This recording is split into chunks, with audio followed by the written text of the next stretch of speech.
I came to rescue you, the fierce Native American shouted to the young woman as she fled from her pursuers. Abigail Montgomery never imagined that her life would change completely the moment she decided to break her family's traditions and run away from an arranged marriage that had been planned since her childhood. The agreement between the Montgomery and Blackwood families had been sealed 23 years earlier when she was still a child playing in the cotton fields of the ranch in the interior of Texas. It was when she heard the sound of horse hooves rapidly approaching along the dirt road that she realized her escape attempt had been discovered. Her bare feet ran desperately across the arid land, the blue dress she had chosen to impress her cousin in town now becoming an obstacle that hindered her every step. The scorching sun of the Badlands made sweat pour down her forehead as she tried to reach the cover of a small thicket a few yards ahead. At that exact moment, when her lungs could no longer supply the air needed to keep running, she heard a firm, determined voice cutting through the wind. "I came to rescue you," shouted a man mounted on a dark horse, wearing traditional clothing she had only seen in museums and history books. Abigail stumbled and nearly fell, looking back in fright. The three riders who had been chasing her since dawn were drawing closer, led by her own cousin Nathan, who had received direct orders from her father to bring her back before the scandal spread throughout the region. The stranger offering help extended his dark, calloused hand toward her without slowing his horse's pace. His long, dark hair swayed in the wind, and the feathered headdress adorning his head contrasted with his determined eyes. "Trust me," he shouted again, noticing the hesitation in her expression. Abigail looked back once more and saw that Nathan was already raising his hand, likely to grab her by the hair as he had threatened to do if she tried to escape again. Without a second thought, she stretched out her arm and felt the steady strength of that stranger pulling her up onto the horse. Within seconds, she was seated behind him, arms wrapped around his waist, as the animal galloped toward the horizon. The smell of dry earth mixed with the horse's sweat filled her nostrils, but for the first time in weeks, she felt she could breathe freely. "Who are you?" she managed to shout over the noise of hooves pounding the ground. "My name is Nashoba," he replied without looking back. "And you don't have to marry someone you don't love." His words struck Abigail like a bolt of lightning. How did that stranger know about her marriage? How did he know she was running away? More importantly, why was he risking his own safety to help her? The hot wind from the Badlands made her blonde hair dance wildly as they put more and more distance between themselves and their pursuers. She could hear Nathan's furious shouts fading into the distance, mingling with the sound of hooves from the horses trying to catch them. Nashoba knew every rock, every curve, every shortcut in that region, as if he had been born there. His horse responded to the slightest movements of his legs, changing direction with impressive precision. It was as if man and animal were one, working in perfect harmony to carry Abigail away from the fate that had been imposed on her. After a few minutes of riding at high speed, they finally reached a more sheltered area where large rocks formed a sort of natural maze. Nashoba slowed down and finally stopped the horse near a spring of crystal-clear water flowing between the rocks. "We'll be safe here for now," he said, dismounting the horse and offering his hand to help her down as well. Abigail accepted the help, but her legs were trembling so much that she nearly lost her balance when her feet touched the ground. The adrenaline from the escape was starting to fade, and now she realized the gravity of the situation she was in. "I don't understand any of this," she murmured, bringing her hands to her face. "How did you know I was running away? Why did you help me?" Nashoba knelt beside the spring and wet his hands, drinking some of the cool water before answering. His movements were calm and precise, as if he had all the time in the world, contrasting with the desperation Abigail still felt. "I've been working on the ranches around here for a few years," he explained, standing up and offering his wet hands so she could drink too. "I hear the conversations. I see the things that happen. I know you're being forced to marry Silas Blackwood against your will." The name of her betrothed made Abigail shudder. Silas was a man 15 years older than her, known in the region for his harshness and the rumors that he mistreated his maids. The marriage had been arranged because the Blackwood family's lands bordered the Montgomery properties, and the union would ensure control of almost all the cotton production in the area. "My father will never give up," she said, sitting on a flat rock. He's already invested a lot of money in the ceremony preparations. And Silas, he said he would find me even if I fled to the ends of the earth. Nashoba watched the look of fear on her face and felt anger growing in his chest. He knew men like Silas Blackwood, men who believed they could buy everything and everyone, including a woman's heart. "No one has the right to decide who you'll marry," he said, sitting on a nearby rock. "That's a choice only you can make." The simplicity and wisdom of those words touched Abigail deeply. All her life she had been raised to obey first her father and then her future husband. No one had ever told her she had the right to choose her own destiny. "Where are you from?" she asked, noticing his clothes more closely. "These clothes, they look very old." Nashoba smiled for the first time since he had rescued her. It was a melancholy smile, filled with untold stories. "I am a descendant of the High Plains nation," he explained. "My ancestors lived on these lands long before any rancher came here. These clothes belong to my grandfather." Abigail felt ashamed of her ignorance. She had grown up hearing stories about the ancient inhabitants of the region, but they were always told as if they were legends from a distant past. She had never thought there were still direct descendants living among them. "I didn't know," she murmured. "I mean, I knew there were tribes around here, but I thought that they all disappeared," Nashoba finished with a knowing smile. "Many think that way. It's easier to ignore our presence than to acknowledge that these lands once belonged to our ancestors." The distant sound of galloping horses made them fall silent. The pursuers were still looking for them, and it was only a matter of time until they discovered their hiding place. "They won't give up easily," Nashoba observed, standing up and walking to a position where he could see the surrounding landscape. "Your cousin is stubborn, and the other men with him know this region well." Abigail felt fear growing in her chest again. What if they found her? Her father had already made it clear that this time there would be no second chance. If she went back, she would be taken straight to the altar, even if they had to tie her up. "What am I going to do?" she asked, more to herself than to him. Nashoba turned and looked her directly in the eyes. There was a strength in that look she had never seen before. It wasn't the arrogance of the wealthy men in her family, nor Silas Blackwood's calculating coldness. It was something different, deeper. "You're going to fight," he answered with conviction. "You're going to fight for your right to choose, even if it means giving up everything you know." Dear listener, if you're enjoying the story, go ahead and leave a like, and especially subscribe to the channel. That helps us a lot as we are just starting out. Now continuing. Nashoba's words echoed in Abigail's mind as they heard the sound of horses approaching again. She had never thought of her situation as a fight, but now she understood that it was exactly that. A battle for her freedom, for her right to love and be truly loved. "Is there a place where we can hide for longer?" she asked, trying to control the tremor in her voice. Nashoba nodded and motioned for her to stand up. "I know an abandoned house a few miles from here," he said, guiding his horse closer to them. "It's a place the ranchers avoid. They believe it's haunted." Abigail couldn't help but smile ironically. How fitting that her refuge would be a place the people of her social class considered dangerous. Maybe it really was the perfect spot for someone who was rejecting all the values she had learned throughout her life. They mounted the horse again and headed west, following an almost imperceptible trail that wound between the rocks and the dry vegetation of the Badlands. The sun was getting lower on the horizon, painting the sky in shades of orange that contrasted with the deep blue of Abigail's dress. During the ride, she couldn't stop thinking about how drastically her life had changed in just a few hours. The night before, she was still in her room at the family ranch, pretending to sleep while planning her escape. Now she was fleeing through the brushland with a man she barely knew, but who had shown more respect and kindness in a few hours than Silas had in all the months of their engagement.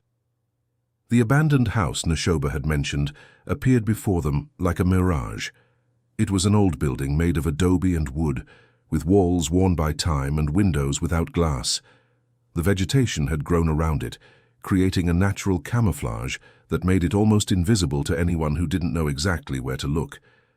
This house belonged to a family of small farmers, Nashoba explained as they approached. They were driven out when the big ranchers began to expand their properties. Abigail felt a pang in her chest hearing that. How many families had been driven off their land to make way for her own family's cotton fields? It was a question she had never asked herself before, but one that now deeply troubled her. They dismounted and entered the house carefully. The interior was simple but welcoming, with rustic furniture covered in dust and cobwebs. An old wooden table occupied the center of the single room, surrounded by chairs that had once seated an entire family. "Here we'll be safe until it gets completely dark," Neshoba said, checking the windows to make sure they wouldn't be seen from outside. "Then we can decide what to do next." Abigail sat down on one of the chairs, finally letting all the exhaustion of the escape take over her body. Her feet were sore from running barefoot over the rough ground, and her throat was dry from the run and the dust. Neshoba noticed her discomfort and took a small water gourd from his saddle. He offered her water to drink, then tore a clean piece from his shirt so she could clean the cuts on her feet. "You don't have to take care of me," she murmured, but gratefully accepted his help. "When someone is running from an injustice, we all have a duty to help," he replied, kneeling to examine her wounds. "My grandfather always said that one person's freedom is the whole community's responsibility." Abigail watched the care with which he tended to her injuries, the gentleness in his gestures, the wisdom in his words. He was so different from every man she had ever known. Silas had never shown even a tenth of the concern and respect that Neshoba was showing her. "Why are you doing this?" she asked softly. "You don't even know me. You're risking your own safety to help a stranger." Neshoba stopped what he was doing and looked at her with a serious expression. "Because I've seen too many women in our region being forced into marriages they didn't want," he replied. "I've seen the suffering in their eyes. I've seen how they lost their joy in living. And I swore to myself that if I ever had the chance to stop it, I would." The brutal honesty of that answer moved Abigail to tears. For the first time in her life, she had found someone who truly understood what she was going through, someone who saw her pain and cared enough to do something about it. "I'm so afraid," she confessed, letting a few tears stream down her face. "Afraid of what will happen to me, afraid of hurting my family, afraid I'm not strong enough to handle the consequences." Neshoba finished tending to her wounds and sat down in the chair beside her. "Fear is natural," he said gently, "but it can't be what decides your choices. If you marry Silas Blackwood out of fear, you'll spend the rest of your life regretting it." Abigail knew he was right. She had already seen other women in the region who had married out of family obligation. They walked through town like ghosts, with empty eyes and forced smiles. She didn't want to become another one of them. The sound of horses echoed again in the distance, closer this time. Neshoba immediately stood up and went to the window, carefully observing the landscape outside. "They're close," he murmured. "Very close." Abigail felt her heart race again. She got up and went to him, trying to see what was happening outside. "There." Neshoba pointed to a cloud of dust moving toward them. "There are at least 4 riders now. Your cousin must have called for reinforcements." The situation was getting more complicated by the minute. The more people searching for them, the smaller their chances of escaping. And if they were caught now, the consequences for Neshoba could be severe. A man from the High Plains nation who had kidnapped the daughter of a wealthy rancher would not be treated kindly. "You need to leave me here and run alone," Abigail said, even though every fiber of her being screamed against the idea. "If they catch us together, they'll do something terrible to you."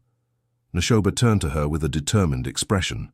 "I'm not going to abandon you," he said firmly. "We'll find a way out of this together." The certainty in his voice did something strange to Abigail's heart. For the first time in her life, she felt truly protected by someone. It wasn't the possessive, controlling protection her father offered, nor the self-serving protection Silas promised. It was something pure, selfless, based on genuine respect for her as a person. The sound of the horses was getting closer and closer. They only had a few minutes before the pursuers reached the abandoned house. Neshoba quickly examined all the possible escape routes. The house had only one door, and the windows were too small to allow a quick escape. His horse was tied outside, visible to anyone approaching. "Is there a cellar in this house?" Abigail asked, remembering that many of the old houses in the region had small underground storage rooms for keeping food during the dry season. Neshoba examined the hard-packed dirt floor and found a trapdoor hidden under an old rug. He lifted it, revealing a small underground space that would be cramped for 2 people but could serve as a temporary hiding spot.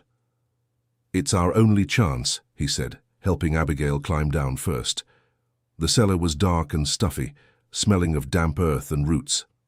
Abigail curled up in one corner as Neshoba climbed down and carefully replaced the trapdoor above their heads, making sure the rug was positioned correctly to disguise the entrance. They remained in absolute silence, listening to the beating of their own hearts mingled with the ever-closer sound of horses. Within minutes, they heard voices outside the house. "Nathan, his horse was here just a moment ago," a male voice said. "The tracks are still fresh." "They can't have gone far on foot," Nathan replied, anger evident in his voice. "Search the whole house, and if you find Abigail, don't be gentle with her. This time she'll learn to respect the family's decisions." Abigail felt a wave of nausea hearing her cousin's words. Throughout her childhood, Nathan had been like an older brother to her. Now he spoke of her as if she were his property. The heavy footsteps of the men entered the house, accompanied by the sound of furniture being moved and objects being thrown to the floor. They were searching every corner, determined to find the fugitives. In the tight space of the cellar, Abigail and Neshoba could barely move. They were so close that she could feel the warmth of his body and hear his controlled breathing. Despite the danger of the situation, she felt strangely safe being so near him. "Nothing here," one of the men said upstairs, "just old furniture and dust." "Look harder," Nathan insisted. "They have to be nearby. His horse can't have vanished into thin air." Abigail realized they hadn't seen Neshoba's horse. That meant he had managed to hide it or set it loose before they entered the house, yet another display of his intelligence and experience in tough situations. The men continued searching for several minutes that felt like hours. With every step they took over the trapdoor, Abigail felt as if her heart would stop. If they discovered the cellar, there would be no escape. Finally, after what seemed an eternity, the footsteps began to move away toward the door. "They're not here," one of the men concluded. "Let's search the nearby woods." "Split into 2 groups," Nathan ordered. "You go north, Arthur and I will go south. If you find any trace, give the signal we agreed on." The sound of the horses gradually fading brought immense relief to the 2 fugitives, but they knew it was only temporary relief. The pursuers would return, and next time they might bring more people. Neshoba waited a few more minutes in complete silence before carefully lifting the trapdoor. He climbed out first and then helped Abigail up. "They've moved away, but they'll come back," he said, checking the windows again. "We have to get out of here before it gets completely dark." Abigail nodded, despite being exhausted. The constant tension was draining her strength, but she knew she couldn't give up now. She had come too far to turn back. "Where do we go now?" she asked. Neshoba was thoughtful for a few moments, as if weighing different possibilities in his mind. "I know a place where we'll be safe for longer," he said finally. "But it's far from here, and the path is hard. Are you sure you want to go on?" It was a fair question. Abigail could still turn back, face her father's anger, and marry Silas as planned. It would be the easier path, the one everyone expected her to take. But when she thought about spending the rest of her life as nothing more than Silas's property, she felt a renewed strength growing inside her. "I'm sure," she answered with determination. "I don't want to live as a prisoner of other people's decisions anymore." Neshoba smiled and nodded, clearly satisfied with her answer. "Then let's leave this place," he said. "My horse is hidden behind the big rocks. If we leave now, we can reach our destination before dawn." They left the abandoned house very carefully, checking for any sign of their pursuers nearby. Neshoba's horse was exactly where he had said, patiently waiting for its owner's return. As they prepared to leave, Abigail looked one last time at the house that had offered them refuge. It was a simple, humble place, very different from the luxurious mansions where she had grown up. But there was something welcoming in that simplicity, something she had never experienced before. "Who lived here before?" she asked Neshoba as he adjusted the horse's saddle. "A family named Cooper," he answered. "Thomas Cooper, his wife Martha, and 3 small children. They grew corn and beans, had a few goats. They lived simply, but they were happy." "What happened to them?" Neshoba stopped what he was doing and looked at her with a sad expression. "Silas Blackwood bought their land to expand his cotton plantation," he explained. "He offered a very low price, but when they refused to sell, he found ways to make their lives impossible." Abigail felt a chill run down her spine. She was beginning to understand the kind of man who had been chosen to be her husband, a man capable of destroying entire families to satisfy his greed. "Where are they now?" she asked, dreading the answer. "Thomas found work at a ranch 60 miles from here," Neshoba replied. "Martha fell ill during the move and never recovered. The children were sent to distant relatives when she passed away." The story of that family shattered by the greed of her future husband made Abigail feel a mix of sadness and anger. How many other families had suffered the same fate?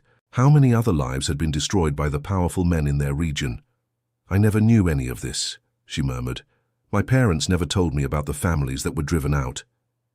"The rich rarely bother to learn about the suffering they cause the poor," Neshoba observed, no bitterness in his voice, only sadness. "It's easier not to think about the consequences of their actions." They mounted the horse again and set off toward the north, following a trail Abigail had never seen before. The moon was beginning to appear in the sky, providing enough light for them to see the path ahead. During the night ride, Abigail couldn't stop thinking about Neshoba's words about the Cooper family. She was beginning to see her own situation not just as a personal problem, but as part of a larger pattern of injustice that affected many people in the region. Perhaps her escape wasn't just about her own freedom. Perhaps it was also about saying no to a system that allowed men like Silas Blackwood to destroy lives without consequences. "Neshoba," she said after a long period of silence, "you said you've seen other women forced into arranged marriages. What happened to them?" It took him a few moments to respond, as if he were deciding how much of the truth to share with her. "Some resigned themselves and learned to live with their choices," he said finally. "Others never managed to adapt. I saw women who completely lost their joy for living, who became shadows of themselves." "And you never tried to help any of them?" "I tried once," Neshoba replied, and there was pain in his voice. "A young woman named Clara, daughter of a small merchant. She was being forced to marry a rancher twice her age who had already been widowed 3 times. Abigail realized there was a personal story behind that attempt to help. "What happened?" "She decided at the last hour that she couldn't give up the financial security the marriage offered," Neshoba explained. "She was afraid of being poor, afraid of disappointing her family. She went back and married as planned." "And now, how is she?" Neshoba was silent for so long that Abigail thought he wouldn't answer. "She lives like a prisoner in a big house," he said finally. "She rarely goes out, rarely smiles. When I see her in town, her eyes are always empty." Clara's story made Abigail understand that she was at a decisive moment in her life. She could choose security and conformity, but at the cost of her soul. Or she could choose uncertainty and hardship, but keep her integrity and her capacity for happiness. "I'm not going to be like Clara," she declared with conviction. "I'd rather face any difficulty than live like a prisoner." Neshoba smiled, and she could feel his admiration for her courage. "That's the attitude that will keep you free," he said. "Freedom always demands sacrifices, but they're worth it." They continued riding through the night, crossing landscapes Abigail had never seen before. The region was more arid than her homeland, with strange rock formations that cast fantastic shadows under the moonlight. After several hours of travel, they finally reached the destination Neshoba had mentioned. It was a small village hidden in a valley between low hills. The houses were simple, made of adobe and wood, but there was something welcoming in the way they were arranged around a central courtyard. "This is the place where my grandmother was born," Neshoba explained as they approached. "Some families still live here who keep the old traditions." Abigail could see people moving among the houses, even though it was late at night. It seemed their arrival had already been noticed, but there were no signs of alarm or hostility. An elderly woman came out of one of the larger houses and walked toward them. She wore a simple but colorful dress, and her grey hair was tied up with a scarf decorated with symbols Abigail didn't recognize. "Nashoba, my grandson," the woman said affectionately as they dismounted. "I was expecting your arrival." "As always, Grandma Winona, you know things before they even happen," Nashoba replied, embracing the woman with evident affection. Winona turned to Abigail and examined her with intelligent, kind eyes. "And this must be the young lady running from a forced marriage," she said, not as a question but as a statement. Abigail was surprised at how much the woman seemed to know about her situation. "How do you know?" she asked respectfully. Winona smiled and gestured for them to follow her into her house. "When you've lived a long time, you learn to read the signs," she explained. "A brave young man leaving before dawn, coming back late at night with a young lady in a party dress." It's not hard to imagine what happened. Winona's house was small but comfortable, with walls decorated with colorful fabrics and the scent of medicinal herbs in the air. She invited them to sit on cushions arranged around a low wooden table. "You must be hungry and thirsty," she said, serving cool water in ceramic cups, "and I imagine you have a lot on your minds." Abigail drank the water gratefully, only now realizing how dehydrated she was. The relief of being in a safe and welcoming environment made all the tension of the day begin to fade. "Grandma Winona, they're going to keep looking for us," Nashoba explained. "The pursuers are determined, and they have the resources to search for a long time." The elderly woman nodded thoughtfully. "Then you need more than just a temporary hiding place," she observed. "You need a permanent solution." Abigail wasn't sure what that meant, but there was something in Winona's calm wisdom that made her feel like everything could work out. "What are you suggesting?" she asked. Winona got up and went to an old chest in the corner of the room. She opened it and pulled out several documents yellowed by time. "These are old deeds to these lands," she explained, returning to the table. "Documents proving that this region originally belonged to Nashoba's people." Abigail looked at the papers with curiosity. She could recognize some official seals, but most of the text was in formal language that was hard to understand. "I don't understand," she said. "What does that have to do with our situation?" Winona and Nashoba exchanged a meaningful glance. "Explain it to her, my grandson," the elderly woman said softly. Nashoba took a deep breath before beginning to speak. "For decades, the wealthy families of the region expanded their properties by taking lands that didn't legally belong to them," he explained, "including lands that were traditionally inhabited by my people." Abigail began to grasp the implication of those words. "Are you saying that part of my family's land was stolen?" "Not just your family's," Nashoba clarified, "from several families in the region, including the Blackwood family." The impact of that revelation left Abigail silent for several minutes. If it were true, it meant all the wealth and power of her family were built on injustices. "But if you have documents proving this, why have you never done anything?" she asked. Winona sighed deeply. "Because we are few, and they are many," she explained. "Because they have money to buy lawyers and judges, and we don't. Because it's easier to ignore the rights of indigenous peoples than to acknowledge them." Abigail was beginning to understand the complexity of the situation she found herself in. Her escape wasn't just a matter of choosing whom to marry. She had become entangled in a much larger story, full of historical injustices and power struggles. "What exactly are you suggesting?" she asked, though she already suspected the answer. Nashoba leaned forward, his eyes shining with an intensity she hadn't seen before. "I'm suggesting we use your situation to expose the truth about how these lands were acquired," he said. "Your escape has drawn attention to you. People are talking, asking questions. It's an opportunity to finally tell the real story." The idea was both thrilling and terrifying. Abigail could become not just a woman who rejected an arranged marriage, but a symbol of resistance against the injustices of the region. "But if we do this, there's no going back," she observed. "My family would never forgive me. I would lose everything." Winona placed her wrinkled hand gently over Abigail's. "My dear, sometimes losing everything is the only way to discover who we truly are," she said with wisdom, "and sometimes it's the only path to true freedom." Abigail looked at Nashoba, searching his eyes for any sign of doubt or hesitation, But all she saw was determination and a courage that inspired her. "If we do this, we'll be fighting not just for my freedom, but for justice for many other people," she said slowly. "Exactly," Neshoba confirmed. "Your courage can pave the way for other women to choose their own destinies too, and it can finally bring justice to the families who were driven off their land." It was an enormous responsibility for a young woman who, just a day earlier, had only been worried about her own situation, but Abigail felt she had found her true purpose. "What do we need to do?" she asked, her voice steady with renewed determination. Winona smiled with approval. "First, you both need to rest," she said. "Tomorrow we'll start preparing everything, but it will be a long and difficult struggle, and you'll need all your strength." She led them to 2 small but clean rooms, separated by colorful fabric curtains.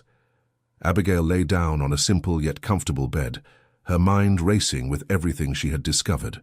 For the first time since she had fled, she felt truly hopeful. Not just because she had escaped an unwanted fate, but because she had found a cause worth fighting for. Outside, she could hear the soft sound of people talking around the village's central fire. It was a comforting sound, very different from the formal, calculated conversations she was used to hearing in her family's house. This small community had welcomed a stranger without asking questions, offering protection and support simply because it was the right thing to do. It was a generosity she had rarely seen in the world of the rich and powerful.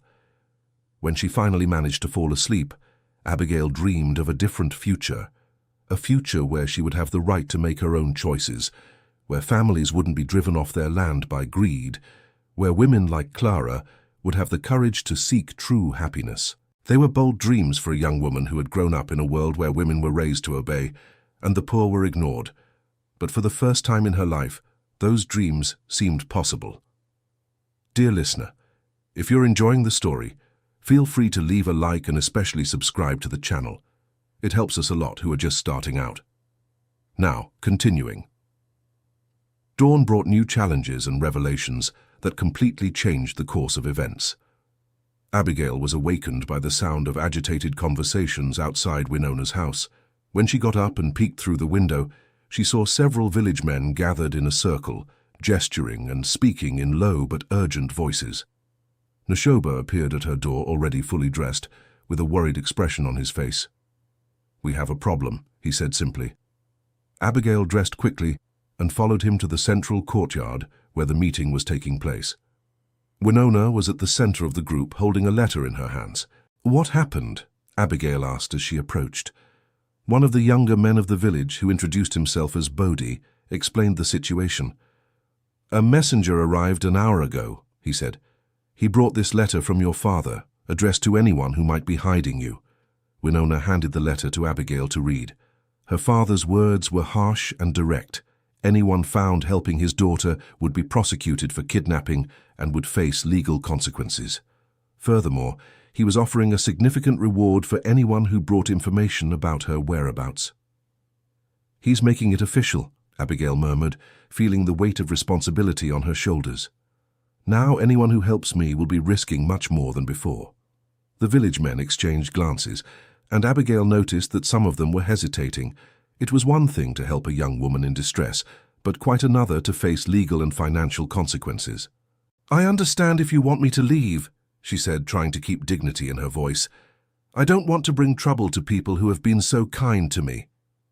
That's when Winona stood up and spoke with an authority that silenced the entire group. "This young woman isn't just fleeing a forced marriage," she declared. "She's being chased by men who built their wealth by stealing our land and driving our families out. Helping her is a matter of justice." The matriarch's words had the desired effect. The men who had been hesitating began to nod, remembering their own injustices they had suffered over the years. Bodhi, who seemed to be a kind of leader among the younger ones, spoke up. "Grandma Winona is right," he said. "We've suffered in silence long enough. Maybe it's time to fight back." But the situation grew even more complicated when another man came running into the courtyard. "There are riders approaching from the North Trail," he announced out of breath. "At least 6 armed men." Abigail felt her stomach tighten. Her pursuers had found the village. Now everyone there would be in danger because of her. "I'll turn myself in," she said immediately. "I can't let you get hurt because of me." Neshoba held her arm gently but firmly. "No," he said.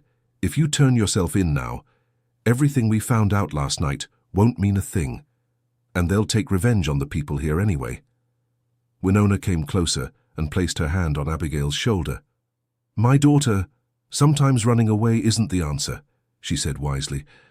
"Sometimes you have to stay and face the problem head-on." "But what can we do against 6 armed men?" Abigail asked, trying not to let despair take over her voice. That's when Bodhi smiled for the first time since the conversation had started. "Who said it's just us?" he said, signaling to other men in the village. In a matter of minutes, Abigail saw men, women, and even some older teenagers emerging from different houses. Everyone carried some kind of tool or instrument that could serve as defense: scythes, axes, sticks, stones. "You can't face armed men with work tools," Abigail protested, horrified at the possibility that innocent people would get hurt because of her. "We're not going to face them with violence," Winona explained calmly. "We're going to face them with the truth." Abigail didn't understand what that meant, but Neshoba seemed to grasp his grandmother's plan. "Bring the documents," he said to Winona. "All of them." While Winona went to get the old deeds, the men of the village positioned themselves strategically around the central courtyard. It wasn't a battle formation, but a silent demonstration of unity and determination. The sound of horses approaching grew louder, until finally the pursuers appeared at the village entrance. Nathan was in front, accompanied by 5 other men Abigail recognized as employees of her family and the Blackwood family. When they saw the number of people gathered in the courtyard, the riders slowed down and approached more cautiously. It was obvious they hadn't expected to find organized resistance. Nathan dismounted from his horse and walked to the center of the courtyard, his eyes searching for Abigail among the gathered people. "Abigail!" he shouted when he finally saw her. "You've caused a lot of trouble for a lot of people. It's time to come home and face the consequences of your actions." Abigail took a deep breath and stepped forward, feeling the silent support of everyone around her. "I'm not going back, Nathan," she declared, with a firmness that surprised even herself. "I'm not marrying Silas Blackwood, and I'm not going to live as a prisoner of other people's decisions." Nathan laughed scornfully. "You don't have a choice in this matter," he said. "Your father has already invested a lot of money in this wedding, and the Blackwood family won't accept that humiliation. You're going back, whether you like it or not." That was when Winona approached, carrying the trunk with the old documents. "Maybe you'd both be interested to know what lands you're arguing about," she said calmly, opening the trunk and taking out some of the oldest deeds. Nathan looked at the elderly woman impatiently. "What does an old Indian woman know about legal documents?" he asked with disdain. The offensive question made several men from the village step forward, but Winona calmed them with a wave of her hand. "I know that these deeds prove that a large part of the Montgomery family's and the Blackwood family's lands were acquired illegally," she replied calmly. "Including the land where the house Abigail grew up in is built." Nathan looked at the documents skeptically, but Abigail could see a small seed of worry growing in his eyes.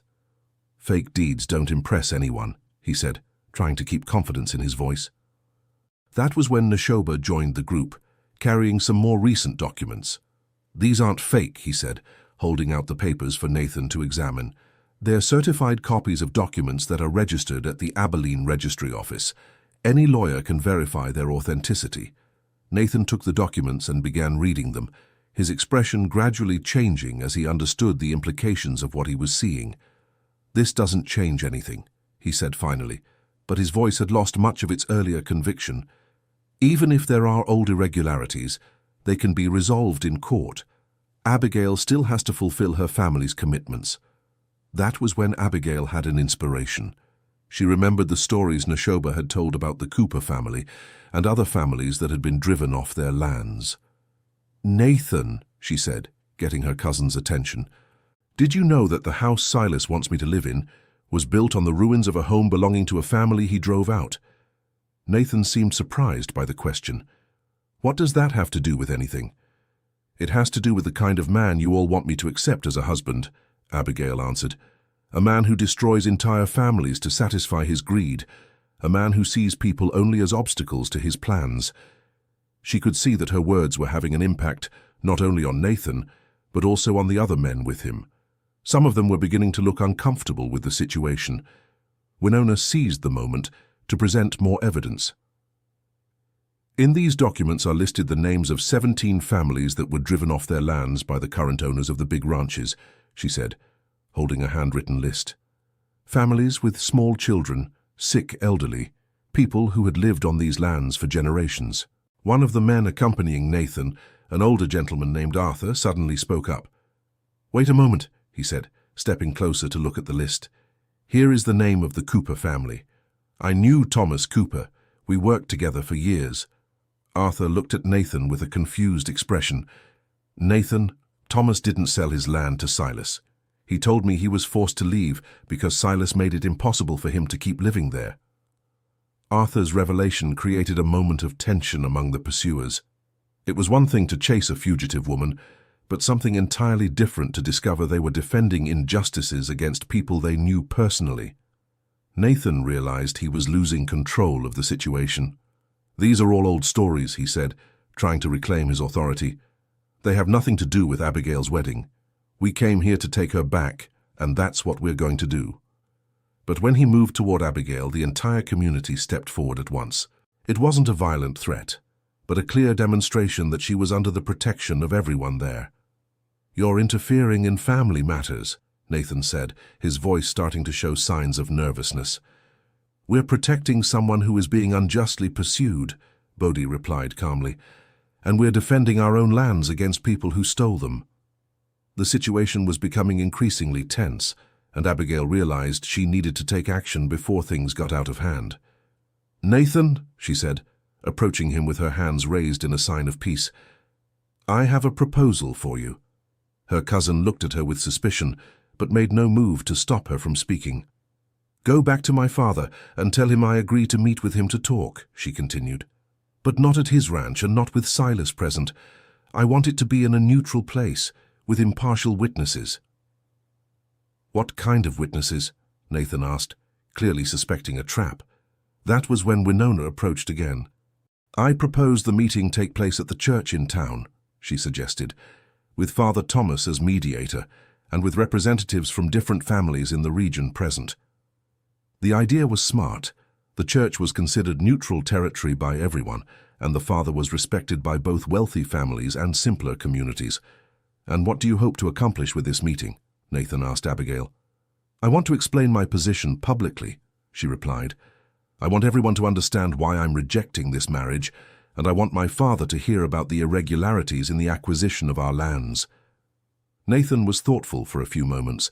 It was obvious he didn't have the authority to make this kind of decision, but he also realized that returning empty-handed wouldn't be an acceptable option. "Do you promise you'll show up at this meeting?" he asked. "That you won't run away again?" Abigail looked around at all the people who had risked themselves to protect her. She knew she couldn't run forever, and she was also beginning to understand that her personal situation was connected to much larger issues that affected many other people. "I promise," she said solemnly, "but I want assurances that I will be heard with respect, and that these people," she gestured to the community around her, "will not suffer retaliation for having helped me." Nathan looked at the men accompanying him, seeking guidance. It was obvious the situation had become much more complicated than any of them had anticipated. Arthur, the man who had known the Cooper family, approached Nathan. "Maybe it's best to accept her proposal," he said quietly. "These people have documents that could cause a lot of trouble if they reach the courts. It's better to settle this by talking than by making more enemies." After a few minutes of silent deliberation, Nathan finally nodded. "Very well," he said. "I'll take your proposal to your father. The meeting will be tomorrow afternoon at St. Jude's Cathedral, but if you don't show up, we'll mobilize every authority in the region to find you." "I'll be there," Abigail confirmed. The pursuers mounted their horses and rode away, but Abigail knew this was only the beginning of a much larger battle. Now she had publicly committed to facing her family and defending not just her own freedom, but the rights of an entire community.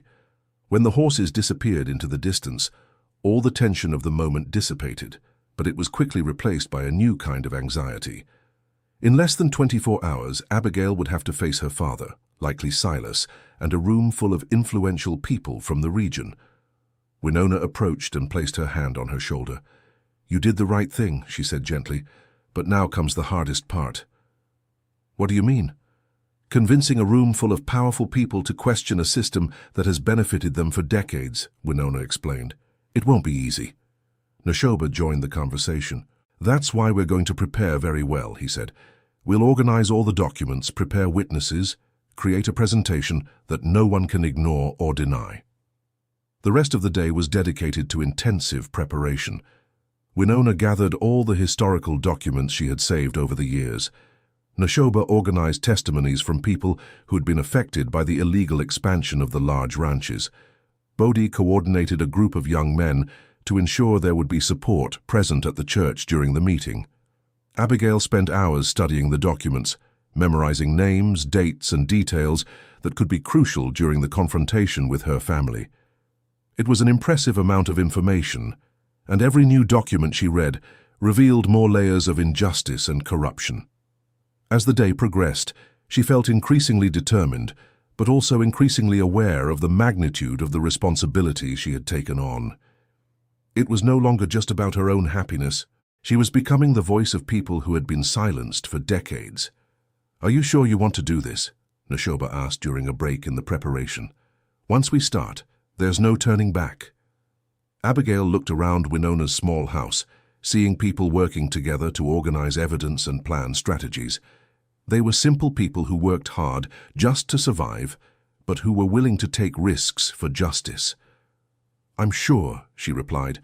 "I can no longer pretend I don't know about these injustices, and I can't accept being forced to marry someone who contributed to the suffering of so many families." Neshoba smiled with admiration. "Your courage is inspiring a lot of people," he observed. "No matter what happens tomorrow, you've already changed something around here." When night fell, the entire village gathered around the central fire for a kind of support ceremony. It was an old tradition, Winona explained, held whenever someone was about to face an important challenge. People took turns telling stories about their own experiences with the region's injustices. Some spoke about lost lands, others about families being driven out, and still others about opportunities denied simply because they didn't belong to the powerful families. When it was Abigail's turn to speak, she stood up with initial nervousness but found strength in the encouraging expressions around her. "I grew up in a big house, with all the comfort that money can buy," she began. "But I never had the freedom to make my own choices, and now I find out that this comfort was built on the suffering of other people." She paused for a moment, organizing her thoughts. "Tomorrow, I'm going to try to use my privileged position to give a voice to those who have never been heard," she continued. "I don't know if I'll manage to change anything, but I know I can no longer live pretending these injustices don't exist." Her words were met with silent approval. It was obvious that everyone there understood the difficulty of what she was about to face. After the ceremony, Abigail withdrew to her room, but she couldn't sleep. Her mind was full of strategies, arguments, and worries about the next day. She knew she was about to face the most important conversation of her life. Through the window, she could see the full moon lighting up the serene landscape of the village. It was hard to believe that just 2 days earlier, she had been in her room on the family ranch, planning a desperate escape. Now she was about to become a spokesperson for a cause that went far beyond her personal situation. When she finally managed to fall asleep, her dreams were filled with images of the next day's meeting. Sometimes she dreamed that she convinced everyone and that the injustices were corrected. Other times, she dreamed that she was publicly rejected and forced to marry Bernardo. But in every dream, she held on to her dignity and her determination to fight for what was right. Dawn came too quickly, bringing with it the day that would change the course of her life forever. Abigail dressed carefully, choosing simple but respectable clothes that Winona had lent her. It was important that her appearance reflected her new understanding of life and its values. Neshoba found her having breakfast in silence, visibly nervous about what was to come. "How are you feeling?" he asked gently. "Scared," she admitted honestly, "but determined." "It's natural to be scared," he observed. What you're about to do is very brave." Winona joined them, carrying a leather bag containing all the organized documents. "Remember," she said to Abigail, "don't try to convince everyone at once. Focus on the people who are open to listening. Sometimes, changing the opinion of one or two important people is enough to start a bigger change." The older woman's words of wisdom calmed Abigail a little. She didn't have to solve all the region's problems in a single afternoon. She just needed to plant seeds of change. The group left for town in the middle of the morning, traveling in a simple wagon that Bodhi had managed to borrow. Besides Abigail, Neshoba, and Winona, several other members of the community accompanied them to offer silent support during the meeting. As they approached St. Jude's Cathedral, Abigail could see that many people were already gathered in the square in front. News of the meeting had spread quickly, and it seemed like half the region had come to witness what was happening. "There are a lot of people," she murmured, feeling a new wave of nervousness. "That's good," Neshoba replied. "The more people present, the harder it will be for anyone to twist what was said." When they got down from the wagon, Abigail immediately saw her father standing near the entrance of the church. Samuel Montgomery was an imposing man, accustomed to commanding respect and obedience wherever he went. By his side was Silas Blackwood, exactly as she had feared. Silas was a middle-aged man, with graying hair and a constantly scowling expression. He wore expensive clothes and carried an ornate cane that functioned more as a status symbol than a medical necessity. When Samuel saw his daughter approaching, his expression hardened even more.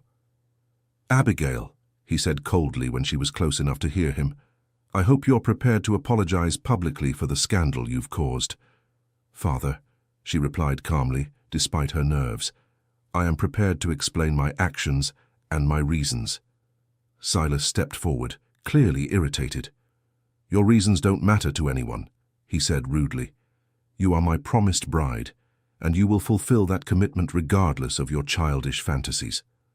The way Silas spoke to her confirmed everything Abigail had suspected about his character. He didn't see her as a person with her own rights and feelings, but as property that had been promised to him. Father Thomas appeared at the church door, motioning for everyone to enter. "Let's begin," he announced.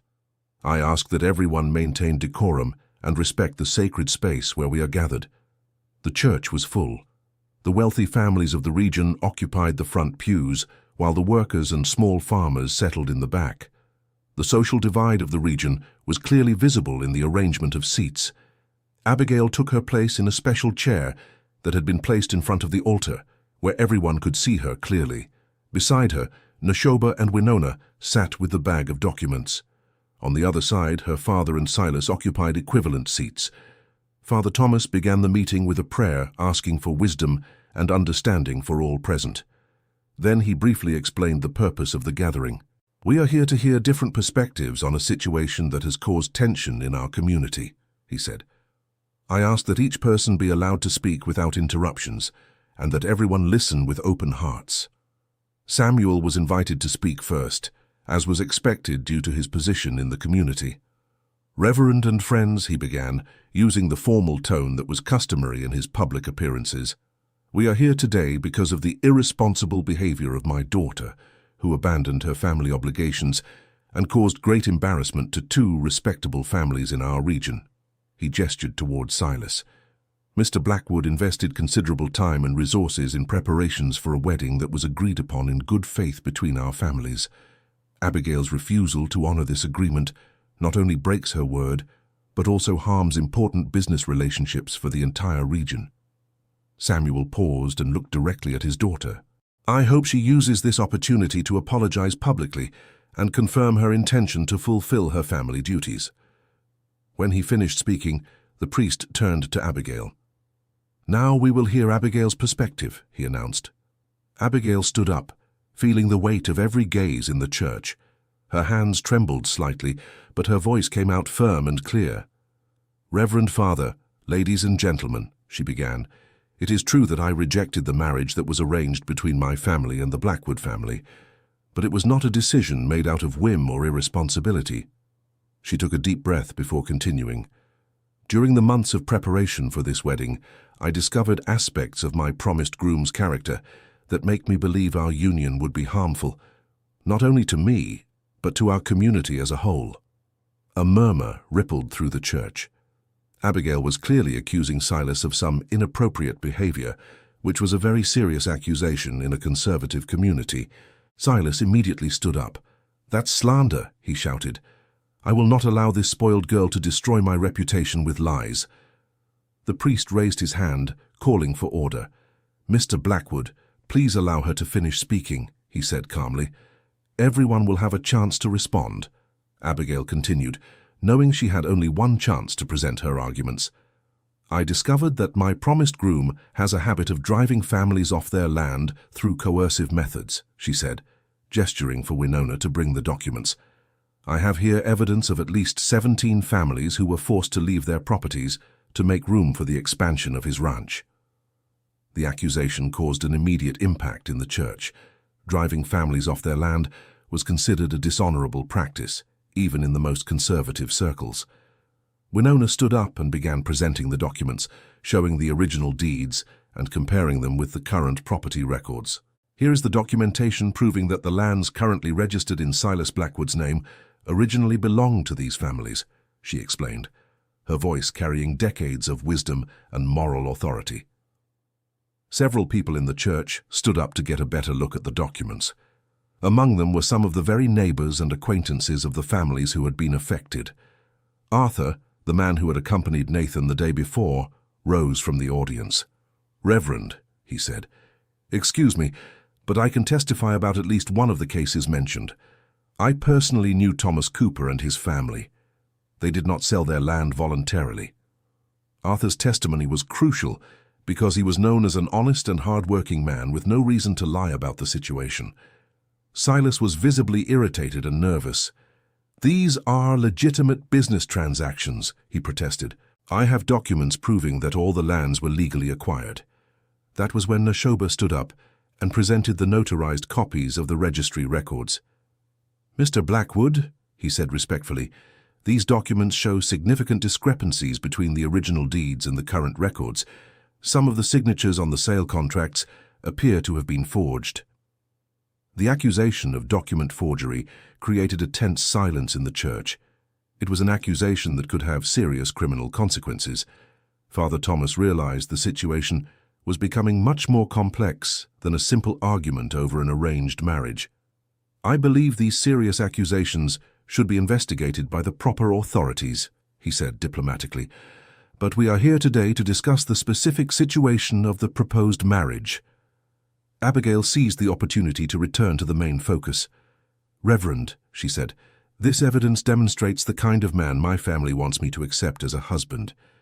A man capable of destroying entire families to increase his wealth is not someone with whom I can build a life based on love and mutual respect." She turned to face her father directly. "Father, I understand that this marriage would be financially advantageous for our family," she continued, "but I cannot sacrifice my soul and my conscience for material gains." Samuel stood up, visibly frustrated with the direction the meeting was taking. "Abigail, you are being influenced by people who have their own interests," he said, looking meaningfully at Nashoba. "This young man clearly has personal motives to convince you to reject your marriage." The insinuation about Nashoba's motives made Abigail feel both protective and defensive. "Father, Nashoba showed me evidence that our own family didn't want me to see," she answered firmly. "He helped me understand that I cannot close my eyes to the injustices happening around us." That was when an unexpected voice spoke up from the audience. Mrs. Mercedes, an elderly lady respected by all the families in the region, stood up slowly. "Samuel," she said, her voice frail but clear, "I knew your wife since she was a girl. Eleanor always told me she hoped her daughter would have the right to choose her own husband." The mention of Abigail's deceased mother brought an unexpected emotional element to the discussion. Eleanor Montgomery had been beloved by the entire community, and her opinions still carried moral weight. Samuel seemed shaken by the mention of his wife. "Eleanor understood the importance of family traditions," he replied, but his voice had lost some of its earlier conviction. "Eleanor also understood the importance of her daughter's happiness," Mrs. Mercedes gently countered. She told me many times about her own regrets for not having had more choices in her own life. The revelation about Abigail's mother's feelings created a moment of reflective silence in the church. Many of the people present had known and respected Eleanor, and her opinions could not be easily dismissed. Abigail felt a renewed strength upon learning that her mother had shared some of her own feelings about freedom and choice. "See," she said, addressing the entire church, "this is not just a matter of teenage rebellion. It's a matter of fundamental principles about how women should be treated in our society." She looked specifically at the other women present. "How many of you had the right to choose your own husbands?" she asked. "How many had to accept arranged marriages even when your heart said otherwise?" The question created visible discomfort among many of the women present. It was obvious that several of them identified with Abigail's situation. Silas, realizing he was losing control of the narrative, decided to take a more aggressive stance. "Enough of this sentimental talk," he said, standing up and banging his cane on the floor. "Abigail is my promised bride by right, and I will exercise that right regardless of her childish objections." Silas's brutal statement caused a shock in the church. The idea that a woman could be forced into marriage against her will was morally repugnant to many of the people present. That was when Neshoba stood up again. "Mr. Blackwood," he said calmly, "with all due respect, no man has the right to force a woman to marry him. Marriage should be based on mutual consent and genuine love." "And who are you to talk about rights?" Silas replied with disdain. "A landless Indian who barely has a place to drop dead." Silas's racist comment caused a murmur of disapproval in the church. Even in a society with many prejudices, direct ethnic insults were considered bad taste. Father Thomas intervened immediately. "Mr. Blackwood, this kind of language is not appropriate in a sacred place," he said firmly, "and it's not appropriate anywhere in our Christian community." The priest's public reprimand was a crucial moment in the meeting. It was becoming clear that Silas was losing support, even from those who initially favored him. Abigail seized the moment to make her final appeal. "Ladies and gentlemen," she said, standing up and addressing the entire church, "I'm not asking you to approve all my choices. I'm just asking you to recognize my right to make them." She paused and looked directly at her father. "Dad, I love you and respect everything you've done for our family," she continued, "but I cannot live a life that would betray my own values and my own conscience." The emotional sincerity of her words touched many people in the church. It was obvious that she was not being rebellious on a whim, but was taking a stand based on deep principles. Samuel remained silent for several minutes, clearly struggling with conflicting emotions. Finally, he stood up slowly. "Abigail," he said, his voice softer than it had been throughout the entire meeting. "You've always been a stubborn girl, but you've also always been intelligent and kind." He looked around the church as if seeking guidance from the faces of the people he had known his entire life. Maybe it's time to reconsider some traditions," he said slowly. "Your mother truly believed you should have more choices than she did." The change in Samuel's position created a visible wave of relief in the church. It was obvious that many people were waiting for his leadership to determine how to react to the situation. Silas, realizing he was losing even the support of the bride's father, made one last desperate attempt. "Samuel, you cannot allow your daughter to destroy an agreement that will benefit the entire region," he protested. "Without our union, many of the development projects we've planned cannot be carried out." That was when Bodhi stood up from the back of the church. "Mr. Blackwood," he said respectfully, "what kind of development are you proposing?" Development for whom? The question brought to light a matter many people had wondered about, but never dared to express publicly. Silas seemed surprised to have his agenda challenged by someone he considered irrelevant. "Development for the entire region," he replied vaguely. "More jobs? More prosperity?" "Prosperity for the families you drove off their land," Bodhi continued. "Jobs for the children of people who lost their properties because of your expansion." Bodhi's questions forced Silas to confront the contradictions in his own arguments. How could he talk about benefiting the region when his actions had harmed so many local families?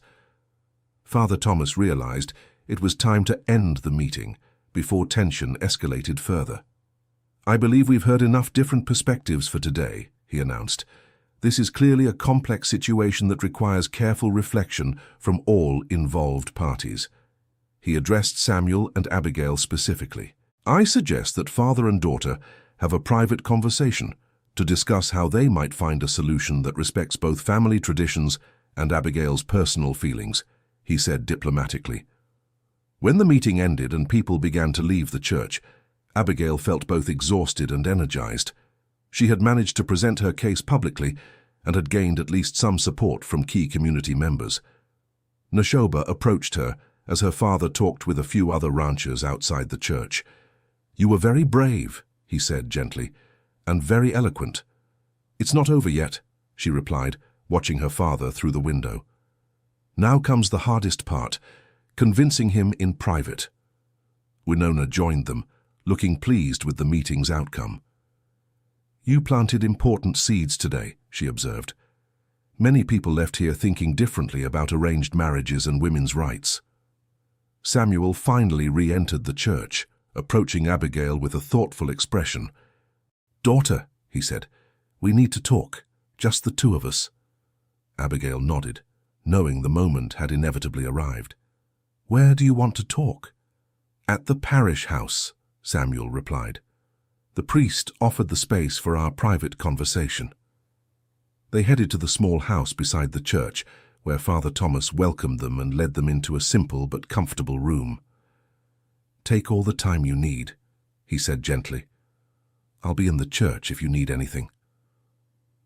When they were alone, father and daughter sat facing each other, the weight of years of a complex relationship filling the silence between them. Samuel spoke first. "Abigail, I'm not a man who changes his mind easily," he began. "I've built my life and my reputation on being consistent and reliable in my decisions." Abigail nodded, understanding the difficulty this situation posed for her father. "But today I heard things that made me question whether some of my decisions were the right ones," he continued, "especially the decisions about your future." He paused and looked at his calloused hands that had built the family empire. "Your mother used to tell me I was too rigid in my expectations," he confessed. "She said you were too smart to simply follow orders without questioning them."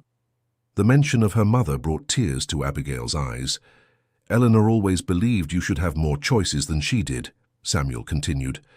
"I thought I was protecting you by arranging a safe marriage, but today I realized I was perhaps just perpetuating a cycle that hurt your mother." Abigail felt a mixture of relief and sadness. Relief because her father was finally understanding her perspective, but sadness knowing that her mother had suffered under similar limitations. "Father," she said gently, "I don't want to disrespect our family or its traditions. I just want the right to choose how to live my own life." Samuel nodded slowly. "And what about the accusations against Silas?" he asked. "Do you really believe he is a dishonest man?" Abigail took a deep breath before answering. It was important to be honest, but also diplomatic. "Father, even if all of today's accusations were wrong," she said carefully, "I still couldn't marry him. I feel no love for him, no respect, and he made it very clear that he doesn't see me as an equal partner, but as property." Samuel seemed to consider her words carefully. "And if you don't marry Silas, what do you intend to do with your life?" he asked. It was a question Abigail had anticipated, but for which she still didn't have a fully formed answer.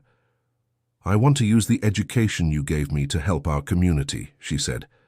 "I want to work to correct some of the injustices we discovered today. And one day when I find someone who truly loves and respects me, I want to marry for love." Samuel was silent for a long time, processing everything he had heard. "And that young High Plains man?" he finally asked. "Does he mean something to you?" Abigail felt the heat rise to her cheeks. It was a personal and complex question. Nashoba showed me what it means to be respected and protected without being controlled, she answered honestly. He helped me find the courage to stand up for my principles. That means a lot to me. Samuel nodded, understanding more than Abigail had said explicitly. Daughter, he finally said, I'm going to cancel the marriage with Silas Blackwood. His words brought such great relief that Abigail could hardly believe she had heard correctly. Really? She asked, tears of gratitude beginning to stream down her face. Really, Samuel confirmed. But there are conditions. Abigail nodded, willing to hear any reasonable condition. First, you will continue living at home for at least another year, he said. I want time to get used to these changes gradually. Agreed, Abigail said immediately. Second, if you want to get involved in community work, you will do so through established and reputable organizations, he continued. I don't want you associating with radical or dangerous groups. It was a reasonable condition, considering a father's concerns. I also agree, she said. And third, Samuel hesitated before continuing, if you develop serious feelings for someone, I want to meet that person properly before giving any approval for dating or marriage. Abigail smiled, understanding that her father was trying to find a balance between accepting her new perspectives and maintaining some sense of parental authority. That's fair, she agreed. Father and daughter embraced, for the first time in months feeling a genuine and affectionate connection. When they left the parish house, Abigail immediately ran to find Nashoba and Winona, who were waiting anxiously in the square in front of the church. He cancelled the marriage, she announced, barely containing her joy. The news was received with silent but intense celebration by the small community that had supported her struggle. Nashoba smiled with genuine satisfaction. You did it, he said simply. Not just for yourself, but for everyone who was inspired by your courage. Winona hugged Abigail maternally. Now comes the most important part, she said wisely, using your freedom responsibly and constructively. In the months that followed, Abigail's story spread throughout the region, inspiring other young women to question arranged marriages and families, to consider giving their daughters more choices. The evidence presented about irregularities in land acquisition led to an official investigation that resulted in several properties being returned to the original families. Silas Blackwood was forced to financially compensate the families who had been harmed by his practices. Abigail became actively involved in helping families recover their lands and rights. Her social position gave her access to lawyers and authorities that poorer families could not reach on their own. Nashoba became a respected leader in the Organization for Indigenous Rights, using the knowledge he had acquired about legal documentation to help other communities protect their lands. The relationship between Abigail and Nashoba developed slowly and naturally, based on mutual respect and shared values. When they finally decided to marry, 2 years after the events at the church, the ceremony was a celebration of the union, not just between two people, but between two communities that had learned to respect and support each other. Samuel Montgomery gradually became an advocate for the rights of smaller communities, using his influence to promote fairer practices among the ranchers in the region. His transformation was slow but genuine, inspired by his daughter's example of courage. The Montgomery Ranch became a model of cooperation with neighboring communities, offering fair jobs and respecting traditional land rights. Abigail gradually took on more responsibilities in management, implementing practices that benefited the entire region. St. Jude's Cathedral became a regular meeting place where different community groups discussed important issues respectfully and constructively. Father Thomas often remarked that the meeting about Abigail's wedding had marked the beginning of a new era of dialogue and understanding in the region. Clara, the young woman who had accepted her arranged marriage years before, finally found the courage to seek help when her husband became abusive. With the support of Abigail and other women in the community, she was able to leave the destructive relationship and rebuild her life. The village where Winona lived developed as an important cultural center, preserving ancient traditions while adapting to modern needs. The young people of the community now had access to formal education without having to abandon their cultural roots. Bodie became the first member of his community to graduate from law school, specializing in indigenous rights and land reform. His success paved the way for other indigenous youth to pursue higher education. Arthur, the man who had testified about the Cooper family, became an important bridge between the working and landowning communities, helping to mediate conflicts and find solutions that benefited everyone. 5 years after the meeting at the church, the region was known throughout the state as an example of how different communities could work together to create shared prosperity. The model developed there was studied and replicated in other parts of the country. Abigail and Nashoba had 3 children who grew up speaking both English and their father's traditional language. The children were raised with a deep respect for both cultures of their families, serving as living symbols of the possible harmony between different traditions. Winona lived to see her grandchildren grow up in a world very different from the one she had been born into. Before her peaceful passing at 92, she often said that the courage of a young woman had changed the destiny of many generations. The story of Abigail became a local legend, told to children as an example of how one person can make a difference when they have the courage to stand up for their principles. But for those who lived through the events, it was not a legend. It was proof that real change is possible when people unite for justice. The blue dress that Abigail wore on the day of her escape was preserved by Winona and later donated to the local museum, where it became a symbol of the fight for women's rights in the region. Visitors from all over the country came to see the dress and hear the story of the young woman who refused to accept a fate imposed on her. Silas Blackwood never fully recovered from the public humiliation and the legal consequences of his actions. He moved to another region where his past practices were not known. The experience served as a warning to other ranchers about the consequences of treating workers and small landowners unjustly. The house where Abigail and Nashoba hid on the first day was restored and turned into a community center, where young people from different backgrounds gathered to study and learn about their shared histories. Nathan, the cousin who had led the pursuit, eventually apologized publicly for his actions. He became a lawyer specializing in mediating family conflicts, using his personal experience to help other families resolve their differences without resorting to force or coercion. The transformation of the region was not without challenges. There was resistance from some of the more conservative ranchers, occasional conflicts over land rights, and economic difficulties during the transition periods. But the community had learned to face these challenges through dialogue and cooperation. During difficult drought years, collaboration between different communities allowed everyone to survive by sharing resources and knowledge.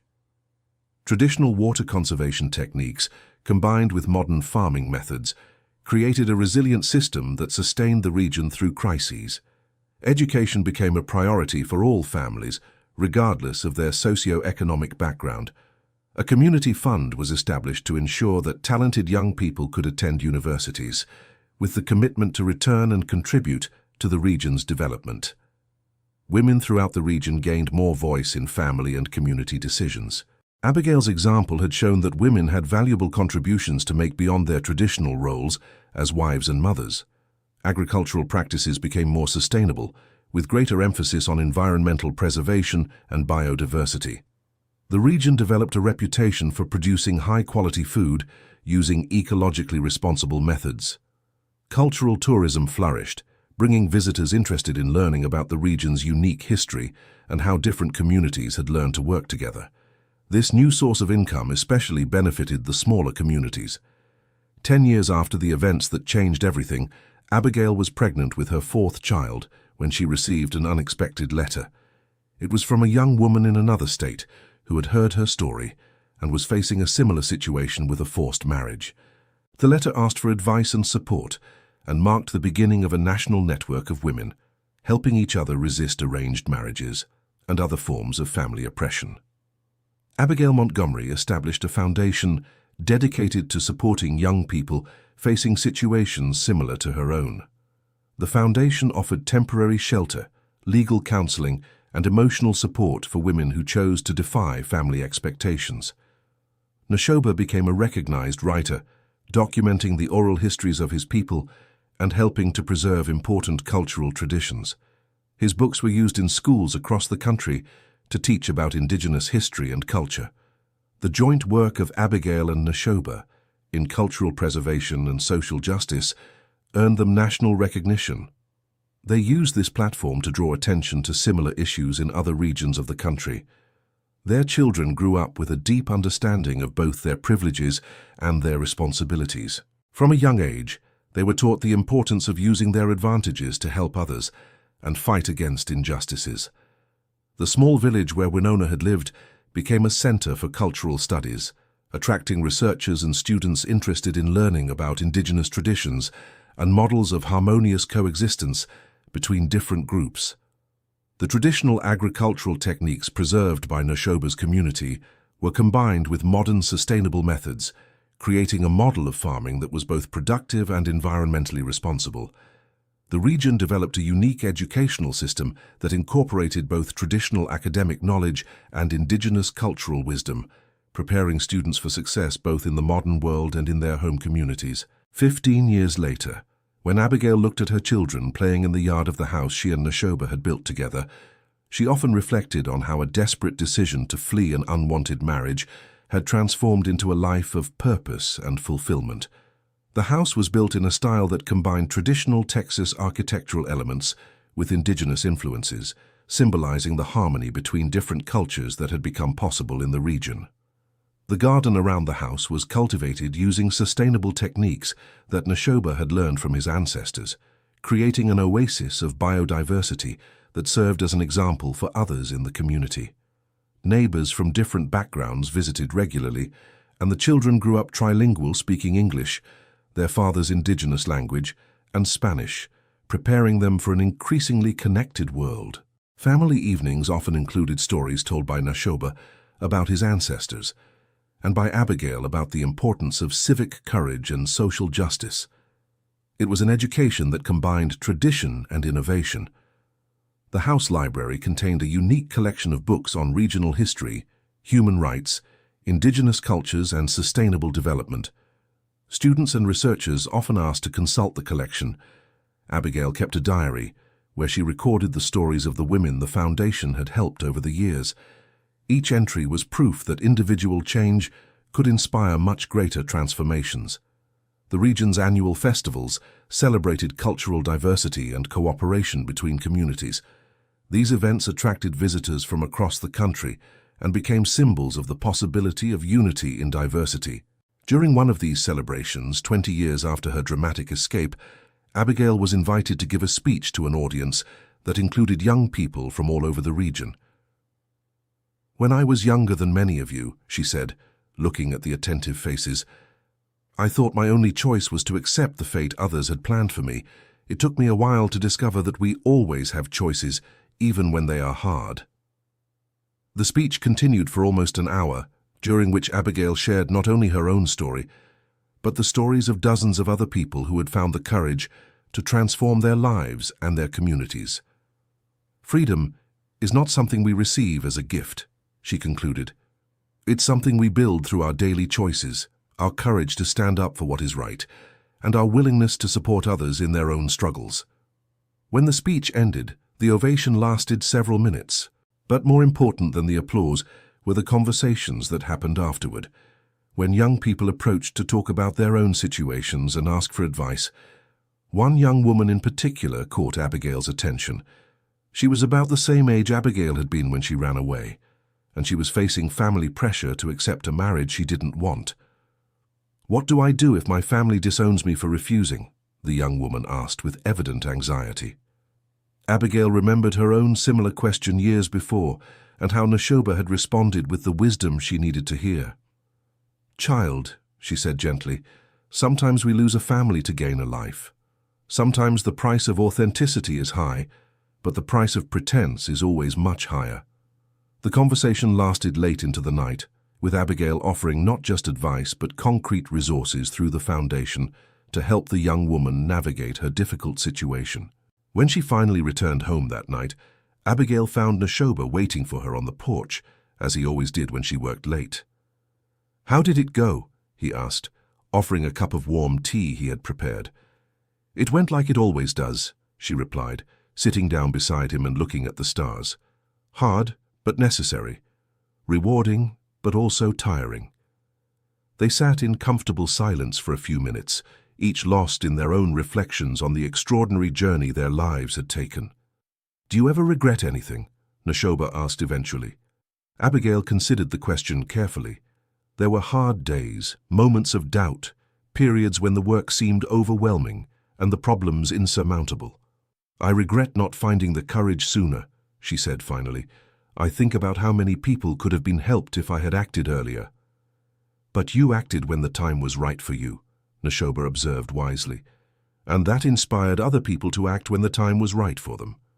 Real changes happen when we are truly ready for them." The wisdom of his words comforted her, as it always did when she had doubts about the impact of her work. "And you?" she asked. "Any regrets?" Nashoba smiled in the dark. "My only regret is not meeting you sooner," he said simply. Despite years of marriage, his words still made her blush like a teenager. In the children's room, the little ones slept peacefully, dreaming of futures full of possibilities that their parents had helped create. It was a new generation growing up, with the understanding that mutual respect and cooperation were not just noble ideals, but practical realities that were possible.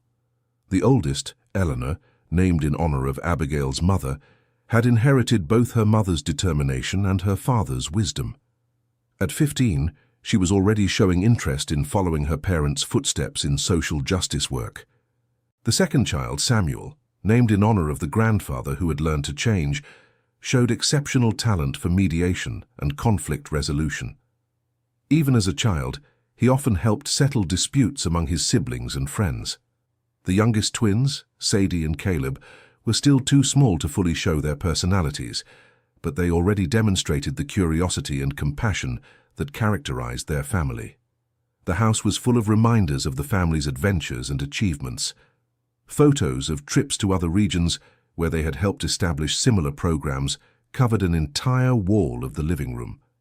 Certificates and awards, recognizing the work of Abigail and Nashoba, decorated the office they shared, but these were less important to them than the thank you letters from people whose lives had been touched by their work. The garden in the back of the house included a special section where traditional plants used in indigenous medicine were grown, carefully tended by Nashoba, following methods passed down from generation to generation. A small lending library had been set up on the front porch, where neighbors could borrow books on a variety of topics related to community development and human rights. The family's mornings usually began with a shared breakfast, where they discussed their plans for the day and shared reflections on local and national events. It was a tradition that kept everyone connected, despite their busy schedules. During meals, the children were encouraged to ask questions about anything they didn't understand, creating an environment of constant learning and intellectual curiosity. Weekends often included visits to the village where Winona had lived, now run by a cooperative of indigenous families that had become self-sufficient through cultural tourism and traditional crafts. These visits allowed the children to maintain a connection to their cultural roots, while also learning about social entrepreneurship and sustainable community development. The region's story had become a case study at universities across the country, with students and professors regularly visiting to learn about the methods that had made the peaceful transformation of a divided society possible. Abigail often served as a guest speaker during these visits, sharing both her personal story and the broader lessons that could be applied in other communities. The talks always included time for questions and discussion, and Abigail was impressed by the insight and idealism of the young students who came to learn from the region's experience. Many of those students returned after graduating to do volunteer work in the region, creating a continuous cycle of renewal and innovation in approaches to community development. The foundation established by Abigail had grown to include offices in 3 states, helping hundreds of young people each year escape forced marriage situations and other forms of family oppression. Funding for the foundation came from a combination of private donations, government grants, and revenue generated by the social enterprises that had been established in the region. One of those social enterprises was a craft cooperative that employed women from different communities, creating products sold nationwide and internationally. Another social enterprise focused on sustainable agriculture, producing organic food using methods that were both environmentally responsible and culturally appropriate. The income from these enterprises not only supported the foundation, but also provided well-paying jobs for hundreds of people in the region, demonstrating that social justice and economic success could go hand in hand. The model developed in the region had been adapted and implemented in rural communities in other countries in Latin America, with Abigail and Nashoba serving as consultants for international development organizations. These international experiences enriched her understanding of how universal principles of justice and cooperation could be applied in different cultural and economic contexts. 25 years after her dramatic escape, Abigail Montgomery was invited to speak at the United Nations about sustainable rural development and women's rights. The speech was broadcast globally and inspired the creation of an international network of communities that were implementing similar cooperative development models. During the trip to New York, Abigail took with her a small sample of soil from the region where it all began, planning to plant it in the garden at United Nations headquarters as a symbol of the possibility of growth and change. On the flight back home, she reflected on the extraordinary journey that had taken her from a desperate young woman fleeing through the brushland to an internationally recognized leader. But as gratifying as these external recognitions were, her greatest satisfaction always came from the simple moments at home with her family and community. When the plane landed at the regional airport that had been built to serve the developing region, the whole family was waiting to welcome her. The children ran to hug her, each eager to tell about the adventures they had had while she was away, and to hear about her experiences in the big city. Nashoba greeted her with the warm smile and bright eyes that still made her heart race after all these years of marriage. During the drive home, they passed the familiar landmarks of her journey, the road where she had run desperately, the abandoned house where they had hidden, the church where she had stood her ground. Each place brought back memories, but also hope for the future. The places that had once been settings of conflict were now symbols of transformation and growth. The home that awaited them was decorated with welcome banners made by the neighbors, and the aroma of a special dinner prepared by the community filled the air. It was yet another demonstration of how her personal life was intertwined with the life of the broader community, each enriching the other. That night, after the children had gone to bed and the neighbors had returned to their homes, Abigail and Nashoba sat again on their favorite porch, watching the stars in the clear countryside sky. "It's been quite a journey," Abigail murmured, taking her husband's hand. "And it's not over yet," Nashoba replied, squeezing her hand gently. "Future generations will keep building on what we started." They had reason for optimism. Their own children were growing up with solid values and an understanding of the importance of community service. Other families in the region were raising children with similar perspectives. The network of former participants in the Foundation's programs was growing, creating a generation of young leaders committed to social justice and sustainable development. The universities that sent students to learn in the region were graduating professionals who carried these principles into their careers in government, business, and non-profit organizations. The model of cooperation among communities was being studied and adapted by researchers and practitioners around the world, multiplying the impact far beyond the borders of the original region. Most importantly, the culture of the region had fundamentally changed. Mutual respect, collaboration, and social justice were no longer exceptional ideals, but basic expectations of community life. Children growing up in the region considered it normal for people from different backgrounds to work together, for women to have an equal voice in decisions, and for resources to be shared equitably. This normalization of progressive values ensured that the changes would be lasting, passed naturally from one generation to the next, without the need for constant struggle. As Abigail and Nashoba grew older, they gradually passed more responsibilities to younger leaders, serving as mentors and advisors rather than direct administrators. The transition was smooth because they had always prioritized developing local leadership instead of creating dependence on their own presence. Eleanor, their eldest daughter, was studying international law with a focus on human rights, planning to expand the family's work to the global level. Samuel, the second child, was specializing in conflict mediation and community development, preparing to eventually take over leadership of local operations. Even the younger twins, still in high school, already showed interest in continuing the family legacy through their own unique passions and talents. The continuity of the work was ensured not only through the family, but through the wide network of people who had been touched by the region's story of transformation. Dear listener, if you are enjoying the story, feel free to hit like and especially subscribe to the channel. It really helps us who are just starting out. Now, continuing.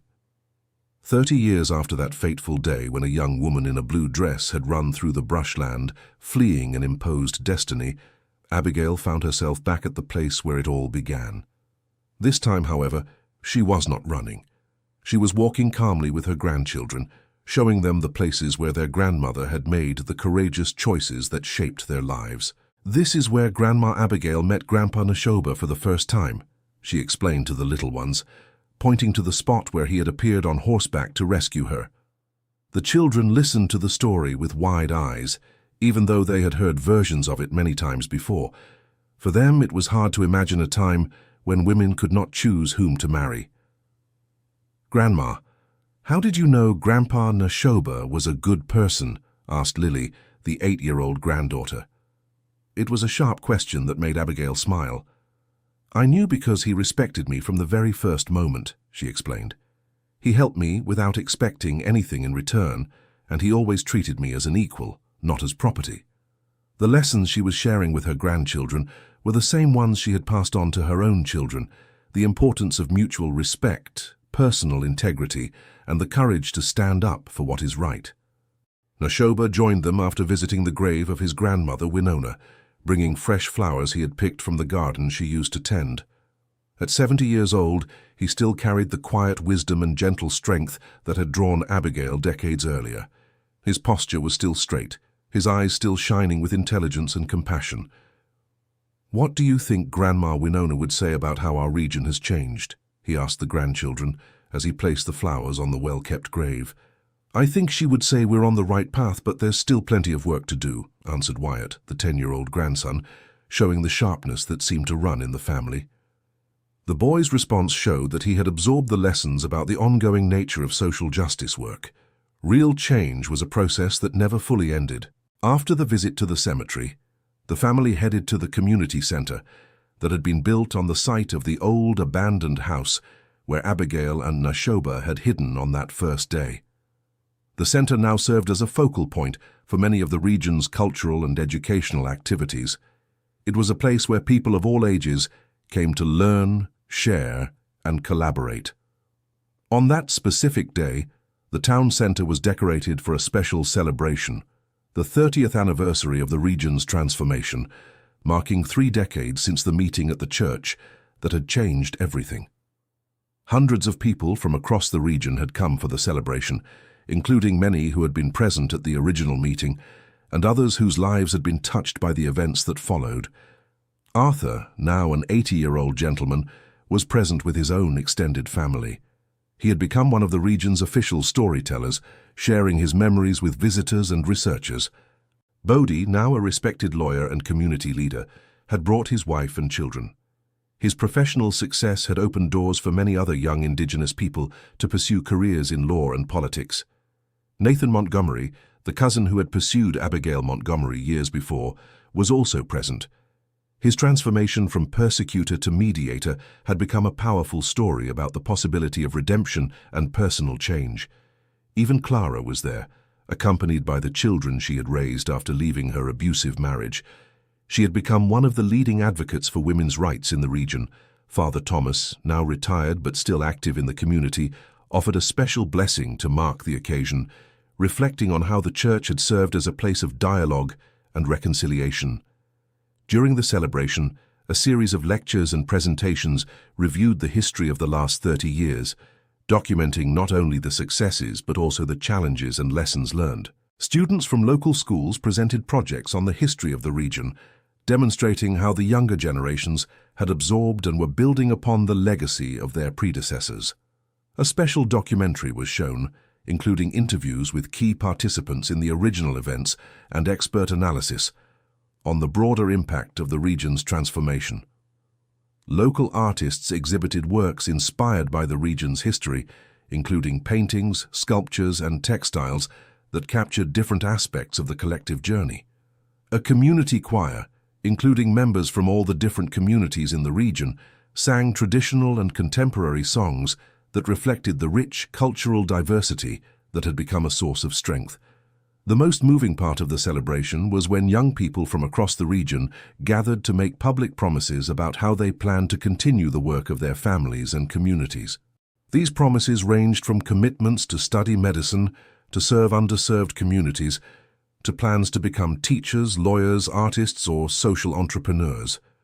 What all the promises had in common was the dedication to using their individual talents to benefit the wider community, demonstrating that the core values of the regional transformation had been internalized by the new generation. Eleanor Montgomery, now an established human rights lawyer, gave a speech about how the principles learned at home had guided her international career.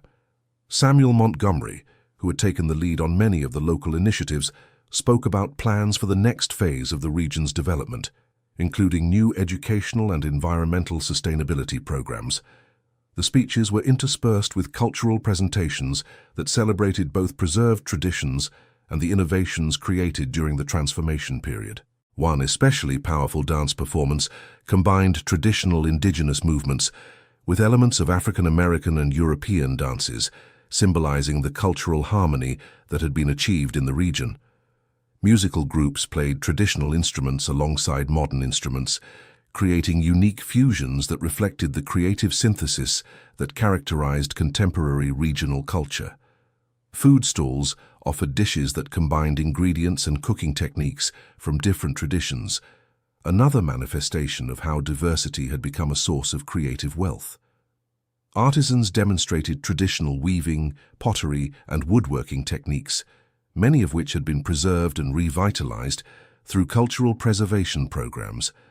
A book fair included publications on the region's history, as well as works of fiction and poetry written by local authors inspired by the experience of transformation.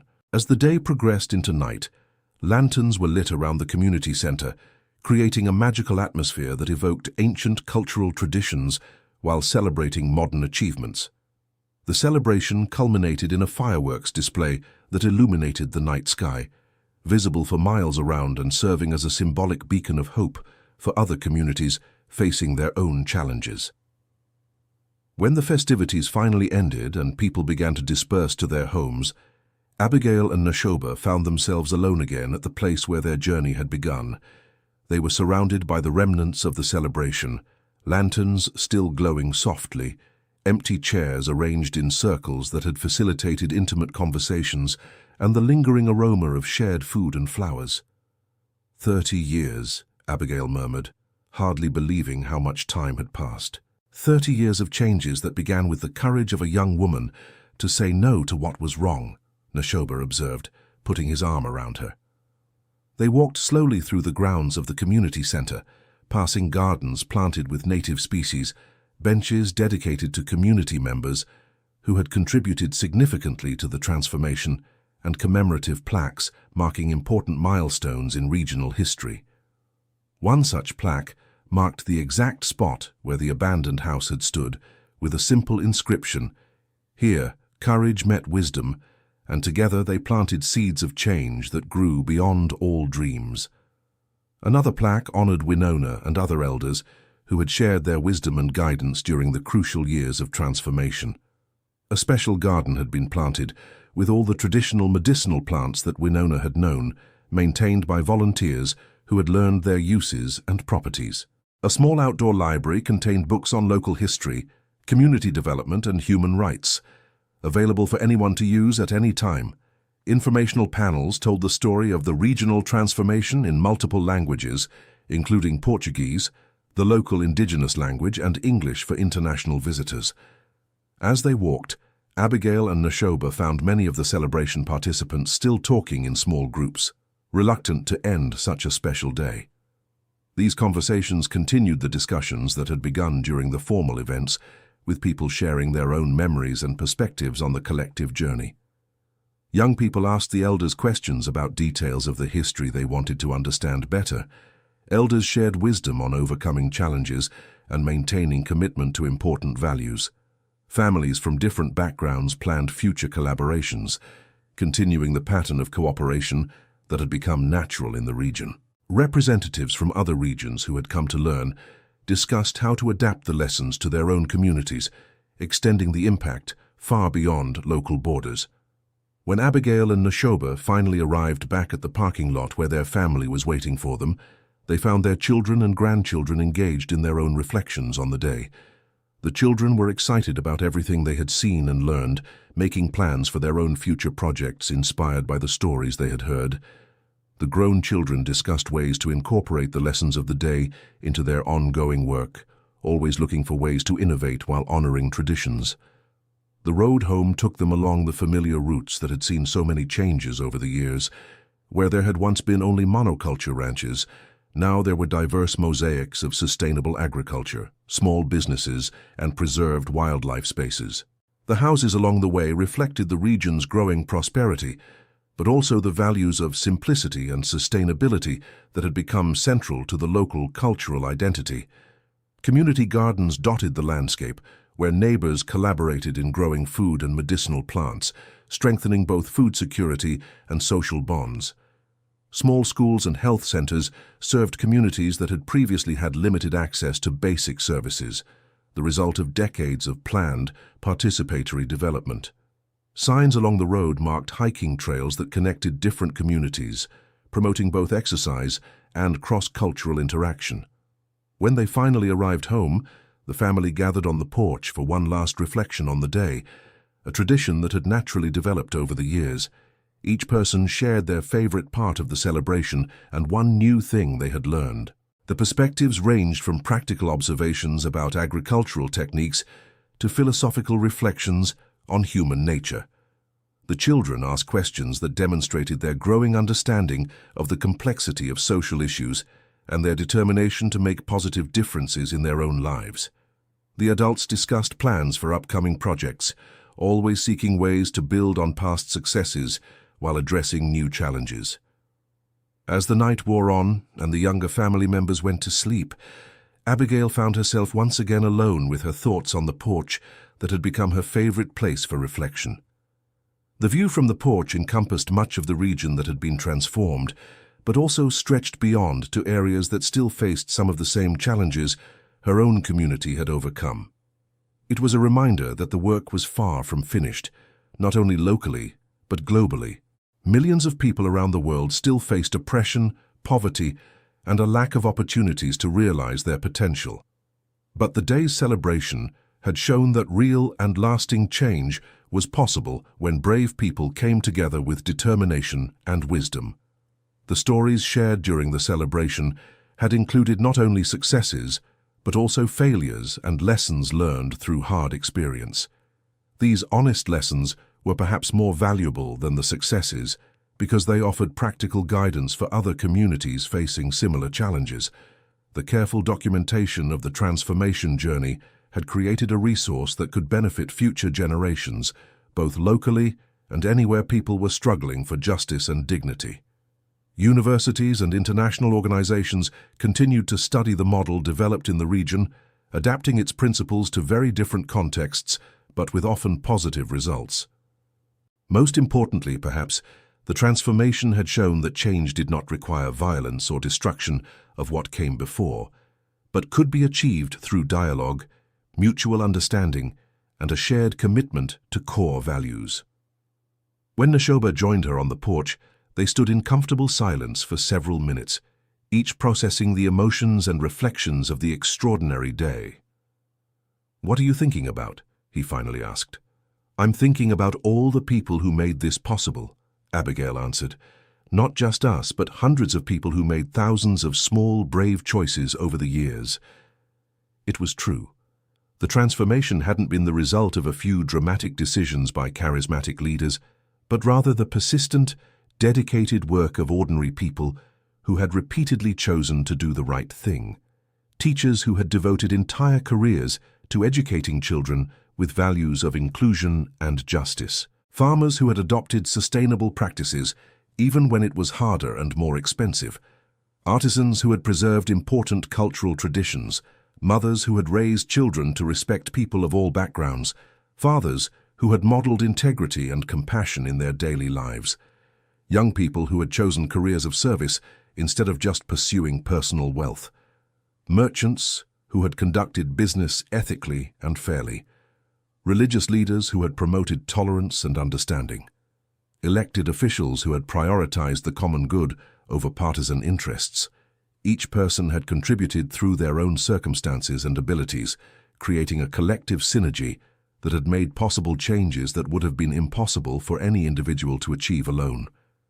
"And I'm thinking about the future," Abigail continued, "about how we can ensure that the next generations keep building on what we've accomplished." It was a legitimate concern.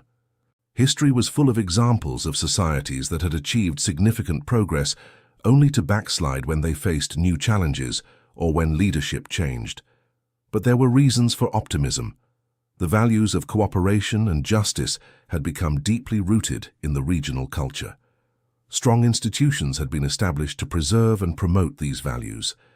Most importantly, a new generation had grown up considering these values normal and natural, not as exceptional ideals that required constant struggle to maintain. Our children and grandchildren have a much deeper understanding of these issues than we did at their age, Neshoba observed. They're starting from a much more advanced place. It was true. The generation growing up now in the region had access not only to high-quality formal education, but also to the accumulated wisdom of decades of experience in community building and conflict resolution. They had grown up seeing cross-cultural cooperation as normal, gender equality as a basic expectation, and environmental sustainability as a fundamental responsibility. These young people also had access to communication technologies that allowed instant connection with similar people and movements around the world, vastly expanding their potential for impact. Many of them were already taking on leadership roles in their schools and community organizations, demonstrating skills and insights that surpassed those of many adults. "Sometimes I worry they don't fully understand how hard it was to get here," Abigail admitted, "that they might take the progress for granted." "But maybe that's a good thing," Neshoba suggested. "Maybe it's a sign that we truly managed to create lasting change when the new generations see justice as the normal state of affairs." The observation was comforting. If the young considered equality and cooperation as basic expectations, it meant these values had become truly institutionalized. They might face new challenges and have to adapt specific methods, but the fundamental principles were secure because they had become part of the basic cultural identity. "Do you think we did everything right?" Abigail asked, a question that often troubled her during moments of deep reflection. Neshoba considered the question carefully before answering. "I think we did the best we could with the knowledge and resources we had available at each moment," he said. "And when we discovered we were wrong about something, we tried to correct course." It was an honest answer that acknowledged both successes and limitations. There were definitely decisions they would make differently if they could go back in time with current knowledge. Some programs had been less effective than expected. Some partnerships hadn't worked out.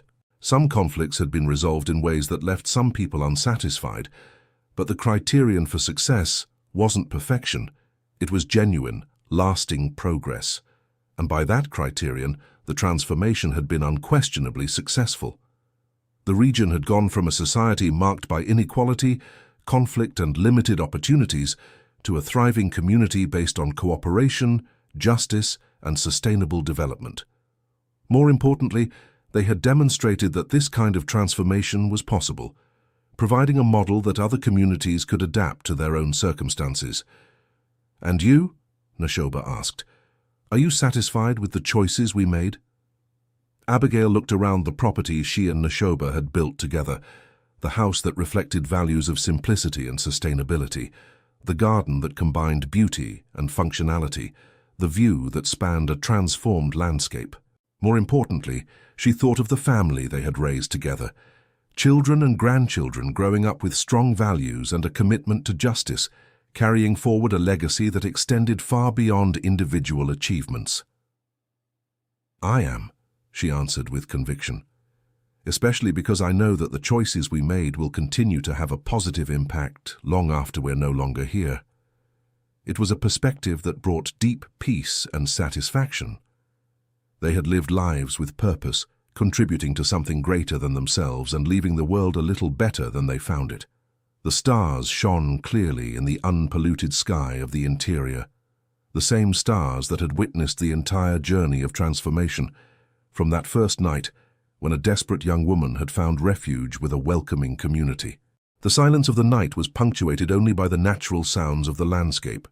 Crickets singing, leaves whispering in the breeze, the distant murmur of a creek that had been restored through conservation projects. It was an environment of peace that contrasted sharply with the tension and conflict that had marked the early days of Abigail's journey. When they finally got ready to go inside and sleep, Abigail paused one last time at the door, looking once more at the landscape that represented both her personal history and a model of hope for the world. "Thank you," she murmured, not to Nashoba specifically, but to all the forces, people, and circumstances that had made her extraordinary journey possible. In the bedroom, she found a letter that had arrived during the day's celebration. It was from a young college student in another country who was writing a thesis on community social transformation. The letter asked permission to visit the region and study firsthand how the transformation had been achieved. It was more evidence that the impact of their work extended far beyond their local borders. Abigail smiled as she read the letter, already imagining how she would welcome this young researcher and once again share the lessons they had learned over the years. Each visitor brought new perspectives and questions that helped deepen the local understanding of their own successes and challenges. When she finally fell asleep that night, Abigail Montgomery's dreams were filled with images of young people around the world making their own brave choices, inspired perhaps by the story that began with a desperate escape through the brushland. The end. Now tell us what you thought of this thrilling story of courage and transformation. Do you believe Abigail made the right decisions by fleeing the arranged marriage? How do you see Nashoba's journey, risking everything to help someone in need? Leave your opinion in the comments. We really want to know what you think about this story of love, justice, and social change. Don't forget to drop a like if the story moved you, and most importantly, subscribe to the channel so you don't miss other amazing stories like this one.